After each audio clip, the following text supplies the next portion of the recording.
truly prove to us that in times of uncertainty, fear often drives people to extreme ideologies. World War I, the Great Depression, the Dust Bowl, and the World War II are these times of uncertainty. The rise of dictators, the Holocaust, and the Cold War are the effects of these uncertain times and were definitely extreme ideologies. There were many causes that led to the global depression, but there were three major factors that caused the Great Depression. One of the causes was the uneven distribution of wealth. The middle class couldn't afford to buy the goods that they made. This led to overproduction because there were more goods being made than the actual needs and wants of these products, which led to foreclosures of farms and closing of banks. This led to people being fired and even more people not able to buy goods. It was an ongoing cycle that spiraled out of control. The Great Depression had horrible effects on everyone on every aspect of life. People were struggling to keep their job, and there were not many jobs available. Everyone was suffering to buy groceries or pay their bills. Some people didn't even have a home to live in.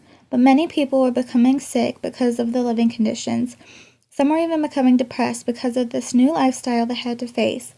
They had to give up on their education because schooling was becoming too expensive to pay for. This was a time that the government was really needed to intervene in the capitalistic economy. The society needed the government's help to get out of the mess that they were in. Farmers kept growing plants on the same land and the soil could not replenish, so it turned to dust. The dust blew around everywhere and took over everything. With the soil not having enough nutrients, the farmers could not plant anything, so they didn't have enough money. They had to move away from their farms and find another job. This was called the Dust Bowl. FDR brought new hope to America after the 1920s. The New Deal was FDR's way of trying to help out with the bad situation that America had gotten into. The New Deal was based on the 3 R's: relief, recovery, and reform. The New Deal included 10 new organizations to help everyone out. The New Deal did not solve all the problems of the time, but it did solve some of the problems at hand. After the destruction of World War I, there was a big rise in dictators around the world.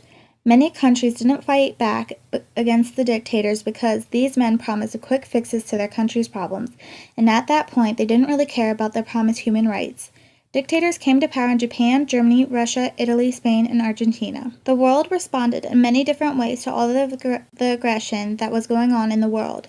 Britain and France decided to appease Hitler. Hitler was complaining to get more land, so the British and French decided to give him what he wanted to avoid any conflict with him. America decided to stick with isolationism because they didn't want to get involved in any political ties with other countries. America and Britain came up with a secret declaration which states that if America and Britain win the war, then they will give all of the other countries free trade and the right for people to pick their own government. America also set up the Lend-Lease Act, where the president could lease weapons to any vital countries of the USA. This shows us that America is a helping hand to the rest of the world, but America will always come first in importance. The Pacific War was mainly between America and Japan and took place in the Pacific Ocean. The Pacific War started with the Japanese attacking Pearl Harbor, which was the naval base of the United States. Japan attacked Pearl Harbor so that they could still take over China without the U.S. getting in their way. But the attack really just sparked anger in Americans and made them want to enter World War II. Japan ended up surrendering during this war, but the Pacific War was just the start of the Second World War. Even though World War II was taking place across the ocean from America, there were still some changes taking place at home. Women were able to take over men's work once the men left to help in the fighting front. The government had encouraged factories to hire anyone they could to produce materials for the war. The government also encouraged people to ration the amount of food they bought to help. They used propaganda to encourage Americans to support the war as many ways that they could. The people involved with helping the war were a very diverse group. The only problem was that only the white men were allowed to fight. Women and those of other races were only allowed to help behind the scenes. There was a lot of anger against the Japanese Americans because of the anger between Japan and America. There were plenty of short-term and long-term effects brought on by World War II. One of the biggest effects was the anger after the Holocaust. Many Jews were killed during this time, and they did not feel welcome in Germany. A homeland, Israel, was created for the Jewish population. Europe became divided and started to favor communism.